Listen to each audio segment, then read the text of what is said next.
मॅडमनी केली स्वामी तिन्ही जगाचा आई विना भिकारी. आणि हे खरंच आहे. आई हा शब्द असा आहे, आ आणि ई.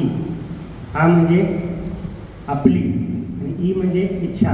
आपली जी इच्छा असेल जन्माला आल्यापासून आपण स्वर्गलोकी जाईपर्यंत ज्या आपल्या काही इच्छा असतील त्या जर आपण देवात जाऊन देवाकडे मागण्यापेक्षा देवाला फक्त एकच सांगितलं की देवा माझ्या आईची जी इच्छा आहे ती पूर्ण कर म्हटलं तर आपल्या सगळ्या इच्छा पूर्ण होतात. कारण आपल्या आईलाच असं वाटत असतं की माझं लेकरू खूप मोठं व्हावं, खूप नाव कमवावं आणि जगात त्याच्यासारखा मुलगा नसावा.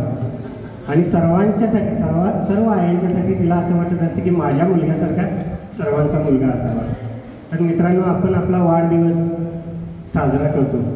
वाढदिवस साजरा करतो त्यावेळेला कोणीतरी विचारते की वाढदिवस म्हणजे काय. तर वाढदिवस ह्या शब्दाचा अर्थ असा आहे की ज्या दिवशी म्हणजे आपला ज्या दिवशी जन्म होतोय आणि आपल्या पहिल्या रडण्याने ज्या वेळेला आपली आई हसते आणि आयुष्यभर मात्र आपल्या कुठल्याही रडण्याला ती हसत नाही, तिला दुःख होतं. फक्त आपल्या पहिल्याच रडण्याला ती हसते, ती म्हणजे आपली आई असते. आणि आईसाठी सर्वस्व अर्पण. माझ्या मातेसाठी हे 4 शब्द मी बोललेलो आहे. धन्यवाद.